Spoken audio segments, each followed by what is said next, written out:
the uncertainty of life. Like, I was just thrust into this new world where parents were absent, chaos was rampant. I mean, it felt like anarchy. The school that I went to at the time that I had went there, they were the #1 party school in the nation according to Playboy. I remember, like, everybody gets scored, and we were the #1. I was like, oh, I didn't realize this is what I was getting into, and everybody was so proud of it. They're like, look at us, we're #1 in Playboy. And I was like,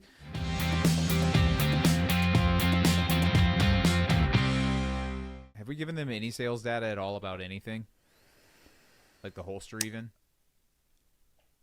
I would have to go back and look. If I personally have not given them anything, I would have other thought than that I think would have. we told them, like, when we started making sales.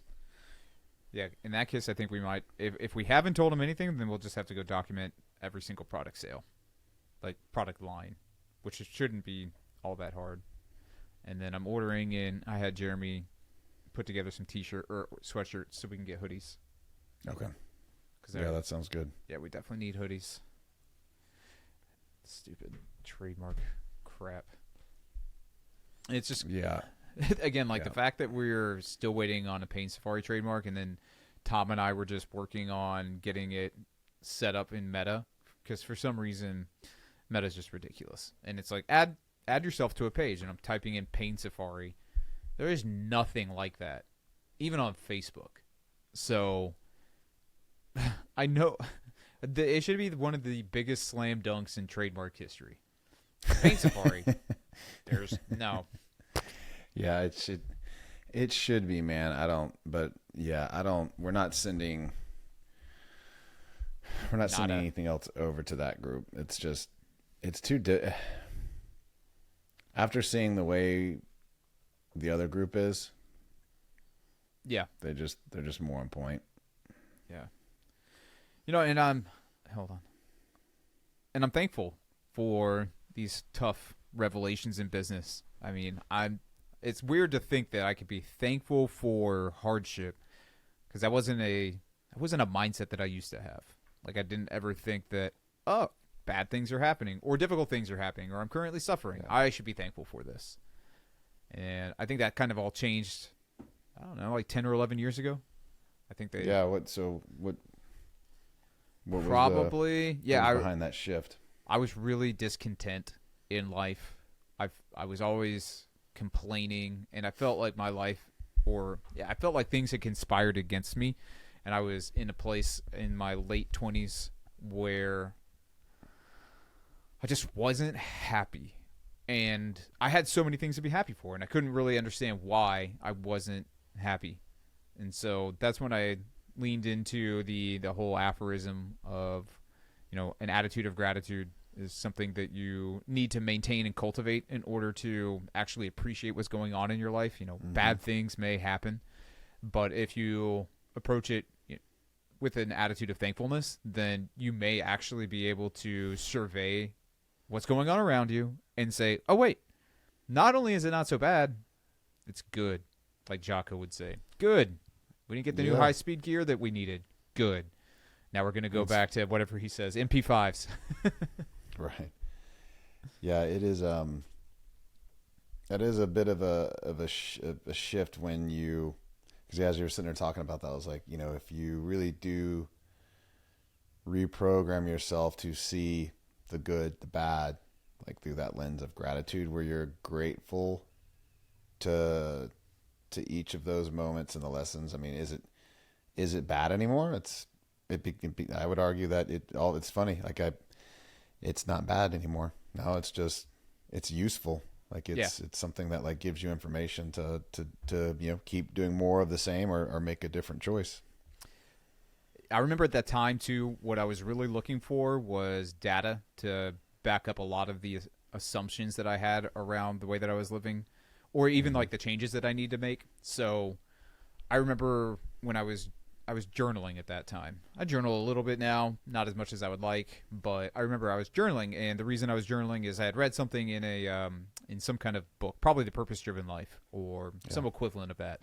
And it talks about gratitude, and then it goes on to cite, there's scientific research behind this. And, there's something from the American Psychological Association that basically it's one of the foundational studies showing that if you practice gratitude, this, actually work on being thankful, that ultimately it's going to lead to improved psychological health, improved physiological health. It'll also lead to improved relational health. So I think that when you look at it from that way, like there's empirical evidence to show that gratitude is helpful, and then you actually just kind of put it on, and you're like, all right, I'm gonna change how I think about this. I remember there was another thing that I read at that point in time, and it's like, every day that you end up putting your feet on the ground and you didn't you wouldn't have woken up in a pine box, but like any day that you're not 6 feet under is a day to be thankful for. And I couldn't really understand why. Like, I just thought things were bad. And then now I'm just like, no, I mean, things can suck and you can complain about it for a moment. You can be negative about it for a moment. But if you allow yourself to ruminate on the bad things and not actually use it as data and, change your mindset, then of course, like, the day will continue to be bad for you. The month will continue to be bad for you. The year will continue to be bad for you. So I really like the fact that there was empirical evidence to show that, like, if you, like having, I don't know if they had double blind placebo studies for this necessarily, but there probably are. Maybe we can go have Jamie pull it up real quick. But I would imagine that they're like, you're able to demonstrate, like, hey, this group over here did not practice gratitude. This group over here did. Oh, what do you get? What do you think happens over here? They're miserable. What do you think's happening over here? They're super happy, even though the circumstances are relatively similar. Yeah. Well, it's funny. The people, I mean, I would imagine your experience has been similar just based on what we're talking about here. But, the people in my life that are typically happy, like they typically are happy, and they are happy about most of the things that seem to be going on in their life, and they seem to find more things to be happy about. And the people that I know that are negative and, tend to lean on the grumpy side, like they always seem to find reasons to be upset.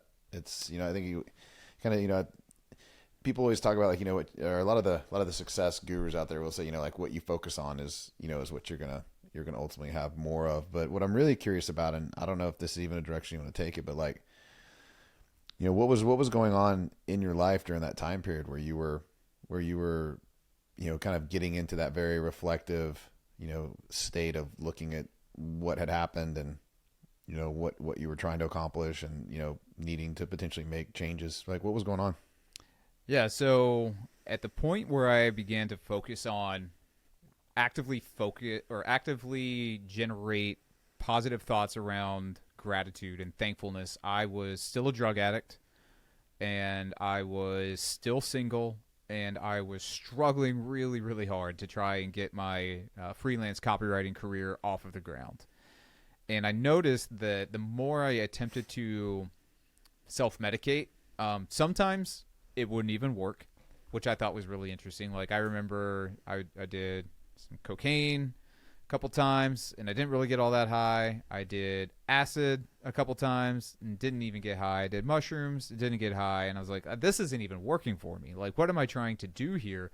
I think my life is so bad that I'm trying to, take illicit Schedule 3 drugs and improve my mindset, and it's not even working. So that was kind of a red flag. And then I also, kind of like you were saying, like when you look at these self-help gurus or anything, like I just realized that I had a negative mindset around growth, like my company growing or myself growing as a person, and I didn't like who I was. I believe that's really what it came down to, and I didn't know the easiest way to change. And I don't know how I discovered that gratitude was the easiest way for me to make a change.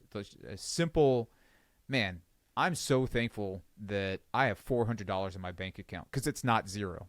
Or I'm so thankful that, like, I'm able to buy groceries and make myself a meal, have a roof over my head, all of these things. And like, I started off comparing myself to other people. Like, I could be in the Sahara Desert with nothing. And I realized that comparison really, like, even if it's from, my life could be so much worse, I don't really think that that's helpful, because your life could be so much better. And then all of a sudden you're caught in this bifurcated way of viewing life. And I thought it's just better to focus on what you have right in front of you and realize that ultimately it's good, or it can be good. You can view it through two different lenses. But drugs, man, they were probably the biggest thing. Is like every time I would do drugs and then come down and just try and chase that high and realize that I was living on this massive pendulum of the neurotransmitters were swinging back and forth so hard, and I never knew what it was like to feel normal, and I just wanted to feel normal and sober.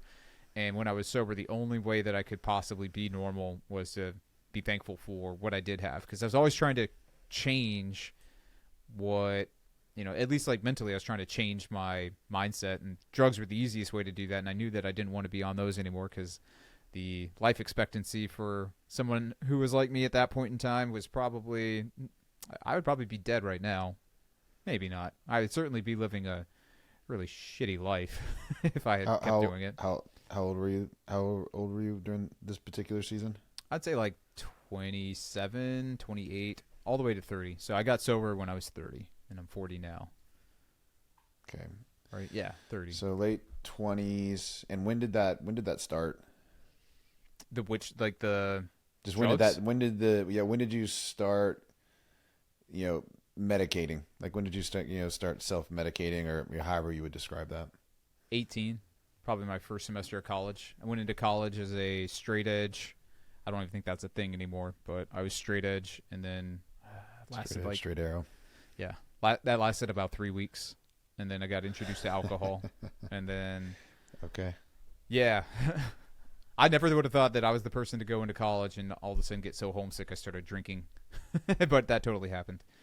And then alcohol for a year, and then I went to school for a year in Virginia, and then went out to the University of Utah, got introduced to weed, fell in love with weed. Like, pretty much. I wrote a 7-page paper to nobody in particular. Probably my ex-girlfriend at the time. Or my ex-girlfriend, who was my present girlfriend at the time, and I wrote a 7-page paper on like why I believe Jesus would light my joint for me. It was pretty rock solid, man. Like, I'm sitting there saying, look, God created the Garden of Eden before sin. Please tell me you still have this. Oh, I'm sure I do. I am positive I do. But my rationale was like, look, God created the garden, and before sin entered the world, marijuana plants were in that garden. So they're good. I was like, they're so good. I should be able to smoke them. Full stop. They're good. Yep. I was like, he wouldn't have made it if it wasn't good. I mean, I suppose I would. I don't think I would make the argument that God or Jesus would light my joint any longer. I do think that cannabis is probably a good thing, although what everybody's smoking now is not what was growing in the garden. But no, probably not. I digress. So yeah, it started in college, for sure. Okay. And so ton of reasons. Starting college. Yeah, I self-medicated. Go ahead. I didn't realize I was medicating. I thought I was just having fun.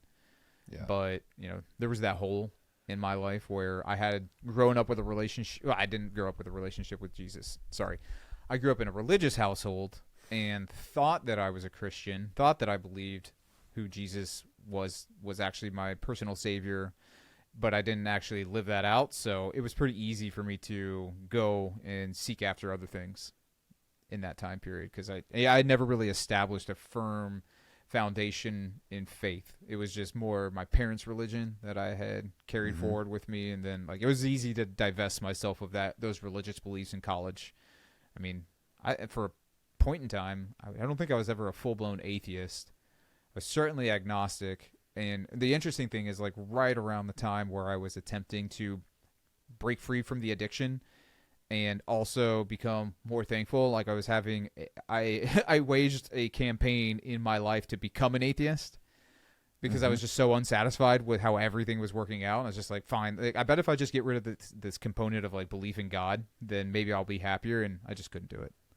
And it usually just came back down to the nature of sin and how it's present everywhere. And I was like, the sin piece is what keeps me pegged to Christianity in particular. I was just like, everybody sins. Nobody is good. Not a single person is good if you're going to look at it from a qualitative or quantitative standpoint. And so, I mean, that was helpful for me to get rid of drugs, because it was just like, I don't have to keep doing these. I don't have to live in shame. I don't have to have suicidal ideations. I don't have to do any of this stuff anymore. And of course, like, being thankful that I didn't commit suicide when I thought I was going to. Yeah. That was crazy. Yeah, that would definitely be a really dark place to be, which I think is kind of obvious statement. But got it. So late 20s. Or no, well, yeah. So late 20s was when you were in that season of like actual deep contemplation about this. 18 is around the time that it started. And that was when you had left home, and I guess, was it a combination of like kind of homesick and perhaps like some kind of mourning of like what the what you had previously, or like that previous life too? Was there fear and anxiety at all about what was going on with school, or like the future, or? No, I really think it just came down to the uncertainty of life. Like, I was just thrust into this new world where parents were absent, chaos was rampant. I mean, it felt like anarchy. The school that I went to at the time that I had went there, they were the number one party school in the nation according to Playboy. I remember like everybody gets scored, and Yeah. we were the number one. I was like, oh, I didn't realize this is what I was getting into, and everybody was so proud of it. They're like, look at us, we're number one in Playboy, and I was like, okay, Yay. I guess I'm gonna, yeah. I didn't realize what it was. Like I did grow up sheltered, so all of a sudden I was again thrust out into the real world without much preparation, and I don't know how my parents said. I don't think that they failed me. I just don't know how you educate children about like the dangers of parentlessness and your newfound freedom. It's hard, right? Yeah. How are you going to explain to them what it's going to be like to be on your own without 24/7 monitoring from your parental units, and then have to make good choice after good choice after good choice? Well, and it's tough. It's what works with one child as far as like when you expose them to that world, and what you don't expose them to, like, and when you don't, and it's different with every kid. I mean, how things rolled with our oldest, versus the young, the middle, like, Yeah. it's what we had to do for one versus what made sense for the other, was not the same thing. It was not like one size fits all. So that's just a tough tightrope for parents to walk, for sure. Yeah, I think about it like how I'm parenting my 6-year-old now. Like, how am I going to set him up at this point in his life so that when he is finally jettisoned from the nest, I don't think he's going to go to college. I'm certainly not encouraging him to, especially with what I see happening on campuses today. Yeah. Nonetheless, It's been a wild week in the world of academia. Pseudo academia. Yeah. Yeah. So, all right. So 18, that's when it started going down. And the decade's a long time, man. That's a long time to, almost a decade, 9 years. 9 years of really. I would put it at a decade. Yeah, like 18 to 29. I mean, I literally got sober 2 months before my 30th birthday. Okay. So, yeah, it's a decade plus. And what was the catalyst? Like, and I want to get back to the gratitude piece, because I do think that's such a powerful thing for someone to just practice actively. And I think it can get to the point where you don't have to be. Well, I don't think I know. I mean, I know it can get to the point to where you can be in gratitude and it not have to be like because some people literally schedule and put it on their calendar, and each day they have gratitude exercises they go through. But what was the catalyst? What was the thing that kind of jarred you loose, that where you're like, wow, I need to make a change, and then two, how was it that you landed on the gratitude piece? Like, how did you know that was something that needed to shift? Yeah, I'm not quite sure I can identify a exact point in time, but what was it? So I think I had managed to get sober for about almost a year. So that would have been probably 2012 to 2013. I was almost sober for a year. And I remember I was just like, I had a calendar, and every day I would check it off. So I knew exactly how many days I had been sober for, which, like, if you're in recovery, which I'm not, thankfully, no knocks against recovery. I happened to be delivered from my addiction, so it just went away like that. But nonetheless, like I was counting, and they say, don't do that. If you're in recovery, don't count the days. And I did. And I remember I made it like 331, 332 days, something like that. And then I broke, and all of a sudden I was like, it was like a free-for-all. You know, it's exactly like what it's like when you eat a little bit of junk food at the end of the night, and you're like, all right, I'm already here. What's going to hurt if I just eat a little bit more? And then all of a sudden... There's not that much in the bag. I'll just go ahead and finish. And then you finish that bag, and then you're like, well, you know, Pop-Tarts they're nice. They're pretty good. Yeah, they're pretty good. So I had this like 5 to 6 month period where I was on a bender. Let's see, was it? Yeah, it was from May to September, where I was just going crazy. Okay. And that's also where I was trying to get high, and I couldn't get high. And I think it was just this idea, like at the time I was also, you know, I've been going to church for a long time, and I've been reading books around religion, around Jesus, and I just wasn't, you know, I wasn't living it. I wasn't feeling it, to be completely honest. And I believe it would have probably have happened when my roommate at the time, as well as a former roommate, had both said something to me. One of the guys was like, look, I just want you to make a decision. You're either going to do this church thing, or you're going to do life with me. And he didn't say it quite like this. He's like, just either do the church thing, or like be serious about, or be not so serious about it, or don't even do it.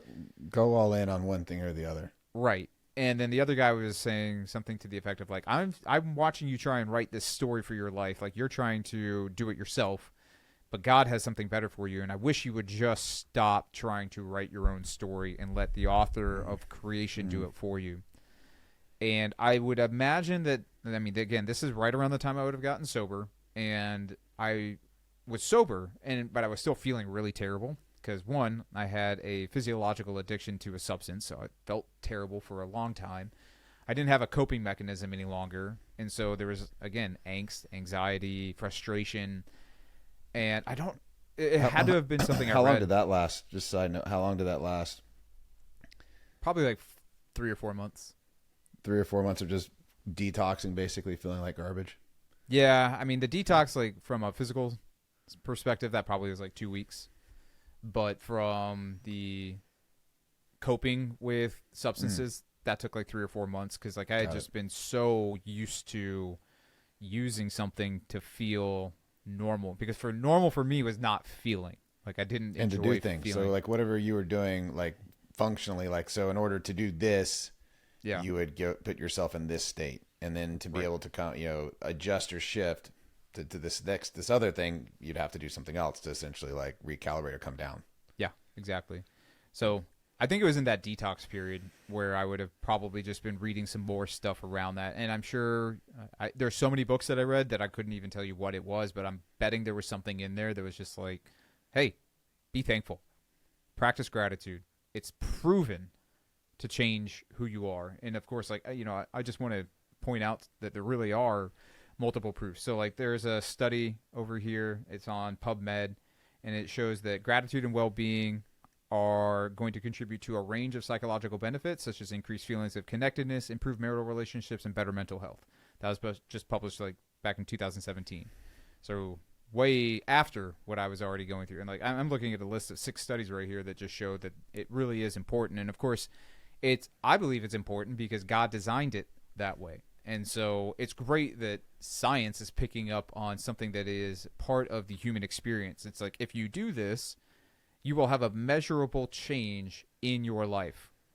And so I, again, was saying, okay, I've made this decision to go all in on the quote-unquote church thing. So here I am reading church stuff or churchy things, religious things, and they're telling me to be thankful. And, of course, like this is something that other religions talk about endlessly. Like, of course, Buddhism talks about it, Hinduism talks about it, Confucianism, all of the other Eastern religions, and I'm sure, I don't know if like Islam talks about it. Maybe it does, maybe it doesn't. I'm not really interested in dissecting all the other religions. I just know it's a tenet in a lot of other religions, and so I was like, okay, this is a core belief of all religions. I just happen to ascribe to this one, so I'm all in. Let's just go ahead and try it out. And I did journal. I did practice gratitude. Like I remember, it was a muscle that I had to flex in order for it to work, because it was just so easy for me to go the other way and just be like, life sucks. Because your default wiring, whether it was there, from the beginning or it got developed, over a period of time, like had become just having a negative bent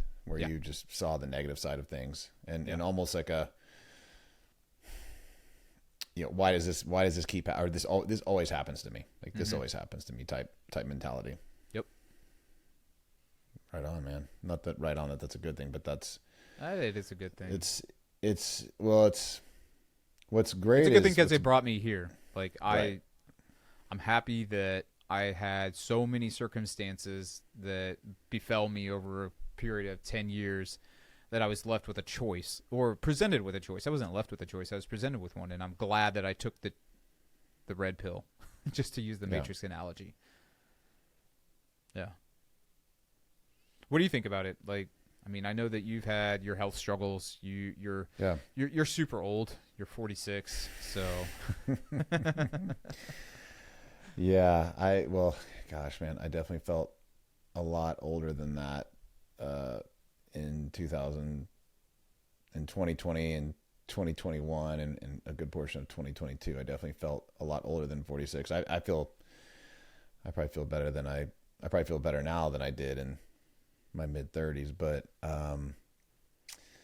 yeah, man, I kind of came from the opposite perspective where like I was almost perpetually happy for the most part. I mean, of course there was stuff that I'd get, where I'd get frustrated or agitated by things, but I typically, my default wire was more towards, being pretty happy and always looking for the positive in things. And definitely, if a series of things, happened that were negative, like, that could get overwhelming, but I seem to bounce back pretty good on that. I would say later in my life though, when I had experienced a series of,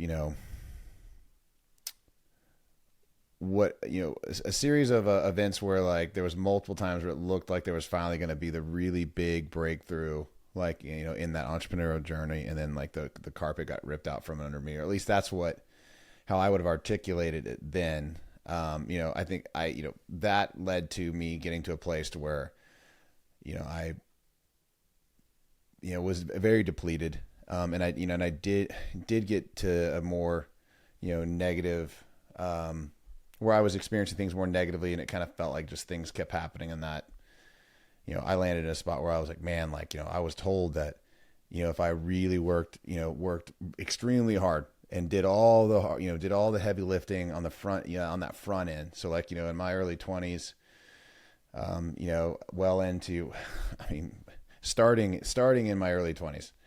I mean, and it just continued, like it's never stopped. Like where I was like, if I just put in the hard effort now and I, don't screw around, and I think I went to the extreme on that front, where, I was not, I would deny myself a lot of things that would have been fun and probably would have been restorative in nature. But, that ultimately took me to a place to where like I was really beaten down, and, I wouldn't say negative, but it was like, I wasn't like probably articulating it out loud to the world, but I just started wondering like, is this just going to continue? Like, is this bad run just kind of the way it is? And like, was I kind of fed, a bunch of BS that, maybe worked for whoever, for the people that I learned this from, that, this isn't just, it may have worked out for them like that, but it's not working out for me. Like I've been, going so hard for so long, but during that time period though, like, or prior to when things kind of really, really got hard, like I did learn a gratitude process. And I did see the impact on my life. Like I did see, all of the ways that it started to change the way, cause like, I would still have like a reaction, cause I'm a pretty passionate guy. I would say the swing of my emotions, is not as extreme as it used to be. And that's kind of been intentional and design, and also partially just kind of having, experience some of the things that I have where I don't allow myself to go to those extremes anymore. But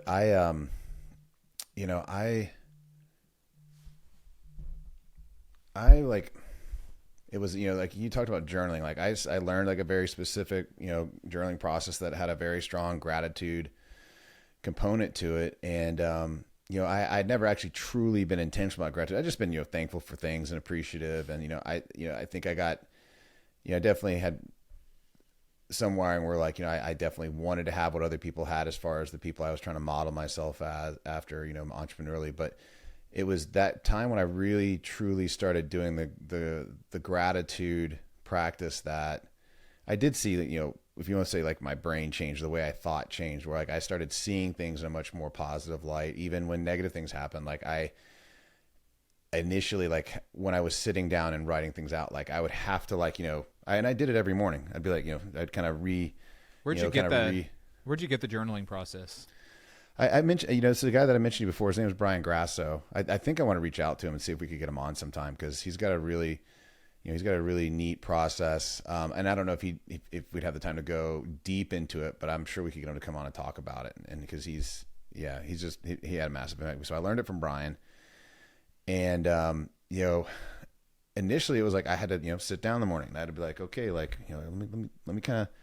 let me kind of catalog like what happened yesterday. Like here's kind of the things that happen as relate to, the goals and things I'm working towards. And I would write down things that were both positive and negative, or what I would have perceived to be positive or negative at that point in time. That's how I would have articulated it. And, what I started doing was, even when something was like something that would, you would define as negative happened, mm-hmm. I would write the positive thing that came out of it. Like, oh, this thing happened, which, kind of frustrated me, but at the same time, like, I learned this, and this, and this, and this is going to make me better moving forward. And it got to the point to where, when I had done it long enough, maybe say after like, 60 plus days, somewhere between probably 30 and 60 days of doing it, that it wasn't a thing where I had to sit down in the morning and write. I mean, I still did write it out, because there was power in that. But instead of it only really kind of happening when I was sitting down and writing, like the second something happened that like, like previously it would have been like, I'd get frustrated about, and like I'd get stressed and get angry and, have like a negative visceral reaction. Like I immediately, like the thought popped in my head, like, oh, that's great. Like you now know this, and now you're better than you were the day before. Good. You're one step closer. And so that it just became like an instantaneous like shift where, I didn't have to be now I will say though that it can, depending on, and maybe this isn't the same for everybody, but I know for me that was like a diminishing skill set.